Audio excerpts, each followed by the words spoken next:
आइए आज देखते हैं अर्थव्यवस्था की शाखाएं कितनी प्रकार की होती है। मांग क्या है, मांग का नियम क्या है, मांग की लोच क्या है, पूर्ति के बारे में जानते हैं और उसके बाद में देखते हैं उत्पत्ति इतिहास के बारे में। सबसे पहले देखते हैं अर्थशास्त्र की शाखाओं के बारे में। अर्थशास्त्र की दो शाखाएं होती है। पहले नंबर पे आती है व्यष्टि अर्थशास्त्र। व्यष्टि अर्थशास्त्र के बारे में जानते हैं। व्यष्टि अर्थशास्त्र में आर्थिक मुद्दों का अध्ययन एवं एक व्यक्तिगत इकाई जैसे एक व्यक्ति, एक फर्म, एक उद्योग, एक उपभोक्ता, एक वस्तु आदि के स्तर पर किया जाता है।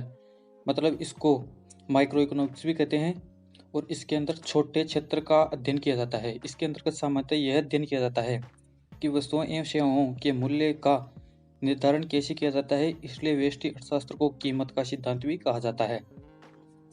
दूसरे नंबर पर आती है समष्टि अर्थशास्त्र। समष्टि अर्थशास्त्र में आर्थिक मुद्दों का अध्ययन संपूर्ण अर्थव्यवस्था को ध्यान में रखकर किया जाता है। इसके अंतर्गत समग्रों का अध्ययन किया जाता है जो कि पूरी अर्थव्यवस्था को समझने में सहायक होता है। इसके अंदर बड़े क्षेत्र में का अध्ययन किया जाता है। उसके बाद में आता है मांग। तो मांग के बारे में देखते हैं। मांग क्या है? मांग किसी वस्तु की मांग उस वस्तु की वह मात्रा है जिसे दिए गए समय अवधि में उपभोक्ता विभिन्न कीमतों पर खरीदने की इच्छा और क्षमता रखता है। किसी एक व्यक्ति के पास मांग होने के लिए यह आवश्यक है कि उपभोक्ता के पास उसको क्रय करने की इच्छा और क्षमता हो। साथ ही यह समय की प्रति इकाई से संबंधित है, जैसे प्रतिदिन, प्रति सप्ताह, प्रतिवर्ष आदि। मतलब उपभोक्ता की इच्छा भी होनी चाहिए किसी वस्तु को खरीदने के लिए और उसकी क्षमता भी होनी चाहिए खरीदने के लिए, और यह उसकी रोजमर्रा या प्रतिवर्ष की लिए आवश्यक होनी चाहिए। उसके बाद में देखते हैं मांग का नियम। मांग का नियम क्या कहता है? मांग का नियम किसी वस्तु की मांगी गई मात्रा और उसकी कीमतों को व्यक्त करता है। सर्वप्रथम इस नियम की व्याख्या मार्शल ने की थी। उनके अनुसार मांग की मात्रा कीमत गिरने से बढ़ती है और कीमत बढ़ने से घटती है। मतलब अगर कीमत बढ़ेगी तो मांग घटेगी और अगर मांग घटेगी तो कीमत बढ़ेगी और अगर कीमत घटती है तो मांग बढ़ जाती है। इस प्रकार मांग का नियम कीमत और मांग के विपरीत संबंध को व्यक्त करता है। इसमें ऋणात्मक संबंध होता है। इससे स्पष्ट है कि मांग का नियम एक गुणात्मक कथन है, न कि परिमाणात्मक कथन। अर्थात प्रस्तुत मांग का नियम केवल दिशा को बताता है। इसका अर्थ है कि यह मांग में परिवर्तन के परिणाम को नहीं बताता है। अब देखते हैं मांग की लोच। मांग की लोच की धारणा को सर्वप्रथम मार्शल ने प्रस्तुत किया था।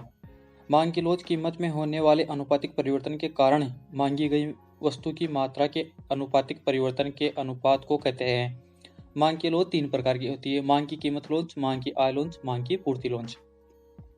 उसके बाद में देखते हैं पूर्ति के बारे में।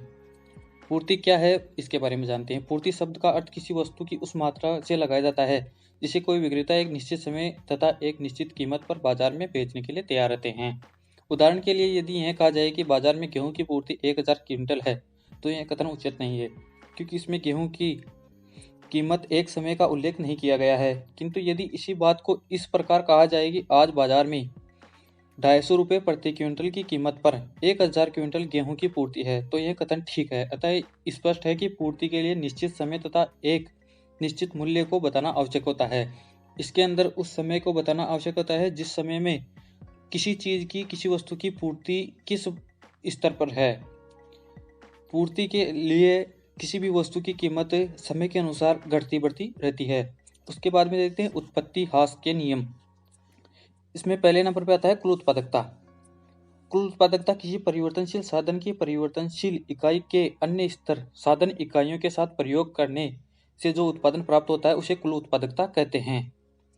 दूसरे नंबर पर आता है औसत उत्पादकता। औसत उत्पादकता से विभिन्न उत्पादन स्तरों पर उत्पादन साधन अनुपात से है। उसके बाद में आता है सीमांत उत्पादकता। सीमांत उत्पादकता परिवर्तनशील साधन की एक अतिरिक्त इकाई है प्रयोग से, जबकि अन्य साधन स्थिर है तो कुल उत्पादन में जो वृद्धि होती है उसे उस साधन की सीमांत उत्पादकता कहते हैं। उसके बाद में आता है परिवर्तनशील अनुपात का नियम। जब अन्य साधनों अथवा आगतों का स्तर रखते हुए एक आगत की मात्रा में परिवर्तन किया जाता है तो परिवर्तित अनुपात नियम लागू होता है। यह नियम कहता है कि सीमांत उत्पादन परिवर्ती आगत के प्रारंभिक प्रयोग के साथ बढ़ती है, परंतु प्रयोग के एक नियत स्तर पर पहुंचने के उपरांत इसमें गिरावट आने लगती है। परिवर्तन अनुपात की तीन अवस्थाएं होती है। इसके अंदर पहले नंबर पे आता है उत्पादन की प्रथम अवस्था। उत्पादन की प्रथम अवस्था में कुल उत्पादन, औसत उत्पादन तथा सीमांत उत्पादन तीनों ही बढ़ते हैं। इसमें सभी चीजें बढ़ती है, उत्पादन भी बढ़ता है, उसकी मांग भी बढ़ती है और उसकी सीमांत उत्पादन भी बढ़ता है, उसका स्टॉक भी बढ़ता है। कुल उत्पादन बढ़ती हुई गति से बढ़ता है, जबकि सीमांत उत्पादन प्रारंभ में बढ़ता है और उसके पश्चात घटना प्रारंभ हो जाता है तथा औसत उत्पादन निरंतर बढ़ता रहता है। मतलब कि किसी चीज का उत्पादन पहले दिन अगर 100 प्रोडक्ट का किया तो उसके अगले दिन उससे ज्यादा 110 प्रोडक्ट का करेंगे, उससे अगले दिन 120 प्रोडक्ट का करेंगे। इस तरह से जो औसत उत्पादकता है वो निरंतर बढ़ती रहती है। उसके बाद आता है द्वितीय अवस्था। द्वितीय अवस्था में क्या होता है, यह अवस्था उस बिंदु से प्रारंभ होती है जहाँ औसत उत्पादन अधिकतम होता है और इसका अंत उस बिंदु पर होता है जहाँ कुल उत्पादन अधिकतम होता है एवं सीमांत उत्पादन शून्य होता है। मतलब इसके अंदर औसत उत्पादन अधिकतम होता है, सबसे ज्यादा औसत उत्पादन द्वितीय अवस्था में होता है। इसको मिडिल स्टेज भी बोलते हैं। इसमें उत्पादन मतलब मैक्सिमम बढ़ जाता है, उसके बाद में जैसे मार्केट में उसकी डिमांड या तो बराबर रहती है या कम होना शुरू हो जाती है। उसके बाद में आता है तीसरी अवस्था। उत्पादन की इस अवस्था में कुल उत्पादन घटने लगता है क्योंकि सीमांत उत्पादन ऋणात्मक हो जाता है, क्योंकि फिर उसके बाद में मार्केट में उस चीज के कंपटीटर आ जाते हैं तो उसका औसत उत्पादन घटने लगता है।